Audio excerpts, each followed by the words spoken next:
Welcome to PDTV.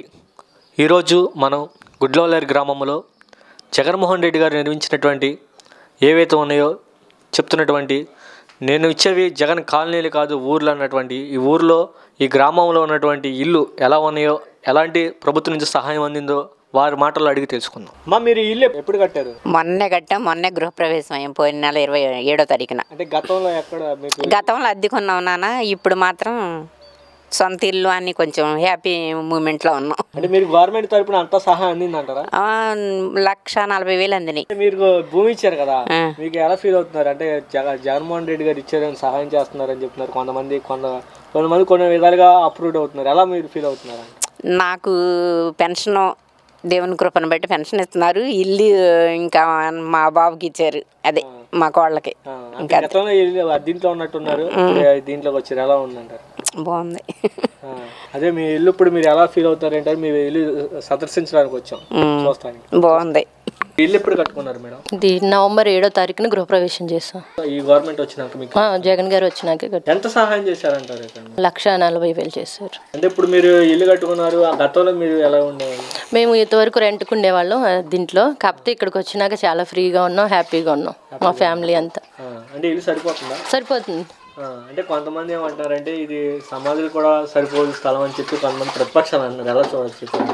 లేదు బాగానే ఉంది, సరిపోతుంది. మాకైతే సరిపోతుంది. మా ఫ్యామిలీ అంతా, పిల్లలు ఉన్నారు, మా అత్తగారు ఉంది, అందరికీ సరిపోతుంది. స్థలం ఇచ్చినారు కదా మేడం, అంటే ఇక్కడ పక్కనే రైల్వే స్టేషన్ ఉంది, అలాగే ఇప్పుడు దగ్గర కాలేజీ కూడా ఉంది. ఇక్కడ కొనుక్కోవాలంటే చాలా కష్టం అయింది. అలాంటిది ఇప్పుడు మీకు ఇలా ఇచ్చిన స్థలాన్ని ఇచ్చిన ఎలా చూడొచ్చు పరిణామాన్ని?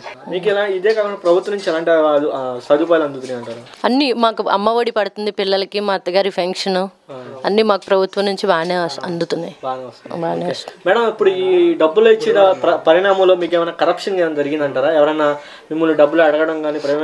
లేదు ఏమీ లేదు.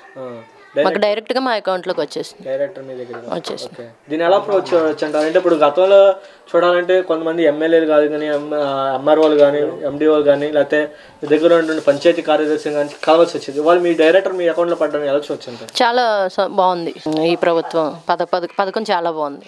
ఓకే. అంటే చదువుల వల్ల మీ పిల్లలు ఉపయోగపడుతుంది, బాగా చదువుకుంటున్నారు. అమ్మఒడి వల్ల ఫీజులు కట్టుకోగలుగుతున్నాం మేము. అంటే కొంతమంది ఏమో ఆరోపిస్తున్నారంటే ఈ పథకాలతో సోమరిపోతులు అవుతున్నారు, పనికి వెళ్ళట్లేదు అని చెప్పి ఈ పథకాల మీద ఆధారపడే కుటుంబాలు కొన్ని ఉన్నాయి అంటారు. ఎలా చూడొచ్చు పరిణామం? లేదు, కొంతమంది ఎవరన్నా ఉన్నారేమో కానీ మా మటుకు మేమైతే చాలా చక్కగానే పిల్లలు చదువుకోవడానికి యూజ్ అవుతుంది. గవర్నమెంట్ ఇచ్చిన ప్రతి రూపాయిని మేము చక్కగా యూజ్ చేసుకుంటున్నాం. మరి రాబోయే రోజులు ఎలా ఉండిపోద్ది అంటారు మేము? బాగానే ఉంటుంది. జగన్ గారు వస్తే ఇంకా హ్యాపీగా ఉంటుంది. చాలా సంతోషంగా ఉందండి. అలాంటి వాళ్ళు ఎంతోమంది సంతోషపడుతున్నారు. సొంత ఇంటి కళ అనేది చాలామందికి నెరవేరలేదు. 15 సంవత్సరాల కళ, అటు ఎక్కువ అయితే 15 సంవత్సరాల కళే. అది ఇవ్వగానే చాలామంది అసలు ఖాళీ చేసి 50% వచ్చేసారు. ఇక ఇక్కడ ఇచ్చిన వాళ్ళు సెంటు స్థలాలు ఇచ్చిన వాళ్ళు ఇచ్చినట్టు కట్టుకుంటున్నారు, వాళ్ళు ఇళ్లలోకి వస్తున్నారు. వాళ్ళు కూడా సంతోషంగానే ఉన్నారు. మనకి ఇల్లు అనేది ఇచ్చింది జగన్ అన్న మాత్రమే.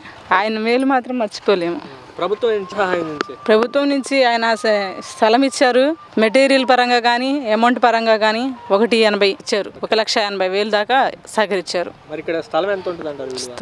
స్థలం విలువ పెట్టుకుంటే అది కాకుండా దగ్గర 2-3 లక్షలు చేస్తుంది. మెటీరియల్ విలువ కాకుండా మొత్తం ఎన్ని కలిపితే 5 లక్షలు చేస్తుంది. 5 లక్షలు. గతంలో ఇల్లు లేదు, ఇప్పుడు ఎలా అనిపిస్తుంది మీకు? చాలా సంతోషం అనిపిస్తుందండి. అద్దెలు కట్టుకుని చాలామంది చాలా సంవత్సరాలుగా చాలా ఏళ్ళుగా బాధపడిపోతున్నారు.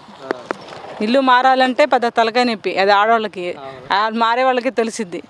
అది ఒక 20 ఏళ్ళ 30 ఏళ్ళ కల వాళ్ళు మారుతూ ఉండి కూడా చక్కగా ఇల్లు కట్టించిన వాళ్ళకి ఇంకో సంతోషం. కట్టుకున్న వాళ్ళు మనకు నచ్చినట్టు కట్టుకోవచ్చు అని ఇంకో రకంగా కట్టుకున్నారు.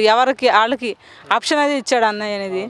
అది సంతోషంగా ఉంది. దాని గురించి మాత్రం సెంటు స్థలం సమాధులు కూడా సరిపోదని చెప్పి కొంతమంది చెప్పడం జరుగుతుంది. సమాధి ఏముంది, 6 అడుగులు చేస్తే సరిపోతుంది కదా, దానికి సెంట్ అవసరం లేదు. మీరు చూస్తే గేట్ చూస్తే ఫస్ట్ ఎంట్రన్స్లో నుంచి ఇక్కడ మెట్ల ల్యాండింగ్ కాడి నుంచి స్టార్టింగే hall, kitchen, bedroom, attached bathroom వస్తుంది. చాలు. ఇదే రెంట్ కట్టుకోవాలంటే 3,000 లేనిది లేదు సిటీలో ఎక్కడ కూడా. మధ్యతరగతి తెచ్చుకుంటే తినాలి, లేకపోతే లేదు. 3-4 వేలు రెంట్లు కట్టాలంటే చాలా కష్టం ఈరోజున్న పరిస్థితుల్లో. అది చాలదా? నలుగురు మొగుడు పెళ్ళాం ఉంటారు, వైఫ్ అండ్ హస్బెండ్, 2 పిల్లలు, చక్కగా సరిపోతుంది. దానికి ప్రాబ్లం ఏం లేదు. మరి ఇదే కాకుండా ప్రభుత్వం నుంచి ఎలాంటి అవకాశం వస్తాయమ్మా? మా పిల్లలకి అమ్మఒడి వస్తుందండి. మాకు డోక్రాలో ఉన్నాను, రుణమాఫీ కూడా వస్తుంది, అన్నీ వస్తున్నాయండి. మరి చంద్రబాబు నాయుడు గారు మరి కూడా ఆయన కూడా నేను వస్తే మూడు గ్యాస్ బండ్లు ఉచితంగా ఆర్టీసీ ప్రయాణం అమ్మకు 15,000 ఇస్తాను, ఆడవారికి స్త్రీకి మహాశక్తి అని 6 అంటే 6 మీద అని చెప్పి ఇస్తామని చెప్తారు. చెప్పేవారు చేయరు కదండి. మాటలు చెప్పని వాళ్ళు చేస్తారు. అన్న చెప్పాడు, చెప్పినవి చేశాడు, చెప్పనివి కూడా చేశాడు మా జగన్ అన్న. చెప్పేవాడు ఏం చేయడు, ఆడి మాటల వరకే ఉంటాడు. మరి ఎలా ఉండిపోద్ది అంటారు మరి 24లో 2024 అన్నయ్య జగన్ అన్నే. ఇక్కడ ఎంతమంది ఉంటారు సుమారుగా ఇప్పుడు వచ్చిన కుటుంబాల దగ్గర ఉంటారు, 1000 కుటుంబాల దాకా ఉండొచ్చు. ఇప్పుడే రీసెంట్గా కదా ఇచ్చింది, అందరూ వచ్చేస్తున్నారు ఎక్కడికక్కడ. వీక్లీ వచ్చి అసలు రోజుకి వచ్చేపాటికి 4-5 ఫ్యామిలీస్ షిఫ్టింగ్గా వస్తున్నాయి. ఎవరు కాల్ చేసుకుంటున్నారు, వచ్చేస్తున్నారు. అంటే ప్రభుత్వం నుంచి డబ్బులు వచ్చేటప్పుడు కానీ ఎవరన్నా డబ్బులు అడగడం కానీ ఎంఆర్ఓ కానీ అలాంటివి అసలు ఎవరు కానీ డబ్బులు అస్సలు లేదండి. 1 రూపాయి కూడా అడగరు. మనం వెళ్తాం, మెటీరియల్ కాగితాలు ఇచ్చేస్తాం వాళ్ళకి, లోడ్ చేసుకుని తెచ్చుకుంటాం మనమే, అంతవరకే. కానీ వాళ్ళు అసలు ఏం లేదు, వచ్చి తీసుకెళ్లారని వాళ్ళే పిలుస్తూ ఉంటారు. మెటీరియల్ లేకపోతే మెటీరియల్ వచ్చింది తీసుకెళ్ళమని వాళ్ళే పిలుస్తూ ఉంటారు. వాలంటీర్లు కూడా వస్తారు. మన ఏఈ సుబ్బారావు గారు కానీ వీళ్ళు కానీ యాడ్లో వాళ్ళు కానీ వస్తారు, చూస్తారు ఎంతవరకు చేస్తారు ఏంటని చూస్తారు, అప్డేట్ తీసుకుంటారు. ఎప్పటికప్పుడు అప్డేట్ తీసుకుని అప్లోడ్ చేస్తూ ఉంటారు, పైకి పంపిస్తూ ఉంటారు. వాళ్ళు కూడా చేసిన పని ఎంతవరకు చేశారు ఏంటి, ఫౌండేషన్ వర్కా, స్లాబ్ వర్కా, ఎంతవరకు జరిగింది ఏంటి వర్క్ అని చూస్తారు, ఫీల్డ్ వర్క్. మరి ఎలా ఉండిపోద్ది అంటారు మరి 24లో 2024 అన్నయ్య జగన్ అన్నే. మరి పవన్ కళ్యాణ్ గారు చంద్రబాబు నాయుడు కలిసి వస్తున్నారు, ఏం కలిసి వచ్చినా ఆయనకి ఏం చేయలేరు. ఆయన తల వెంట్రుకలు కూడా పీకలేరు అవి చెప్పాలంటే. అసలు జగన్ అన్నే ఈసారి మాత్రం కంపల్సరీ. జగన్మోహన్ రెడ్డి గారు వచ్చిన తర్వాత ఇక్కడ మనిషికి సెంటు స్థలం ఇచ్చారు, 1,80,000 రూపాయలు లోన్ వస్తుంది. అంటే ప్రభుత్వం నుంచి ఎంతవరకు సాయం పొందారు? మ్యాక్సిమం మనం చేసుకునే దాన్ని బట్టి వాళ్ళు ఇవ్వాల్సిన మెటీరియల్ ఇచ్చేస్తున్నారు, మన అకౌంట్లో డబ్బులు వేయాల్సిన అకౌంట్లో వేస్తున్నారు. ఏదైనా సరే మనం ఎంత ఫాస్ట్గా చేస్తే వాళ్ళు అంత ఫాస్ట్గా ఫాలోయింగ్ ఉంది. వాళ్ళు అటు నుంచి ఏమైతే నో ప్రాబ్లం. మనం మెటీరియల్ తీసుకొచ్చేసి అక్కడ నుంచి పని చేయకుండా ఎక్కడ పడితే అక్కడ పడేస్తే ఇప్పుడు వాళ్ళు మనం కొంత పని చేసామనుకోండి, వాళ్ళు అకౌంట్లో డబ్బులు వేస్తారు, మళ్ళీ మెటీరియల్ ఇస్తారు, మళ్ళీ పని చేస్తే మళ్ళీ వస్తుంది. గతంలో ప్రభుత్వం నుంచి ఇప్పుడు ఏం పొందలేదు. రెండోది మనకి గతంలో ఏం రాలా. ఈ ప్రభుత్వం వచ్చినాక ఏంటంటే చాలామంది, నాదే ఉంది నాతో పాటు చాలామందికి వచ్చినాయి. అందరూ కూడా చాలా సంతోషంగా. ఇవాళ అయితే కొన్ని వేల మంది అయితే టౌన్లో ఇళ్ళు ఖాళీ చేసి వచ్చేసారు ఆల్రెడీ.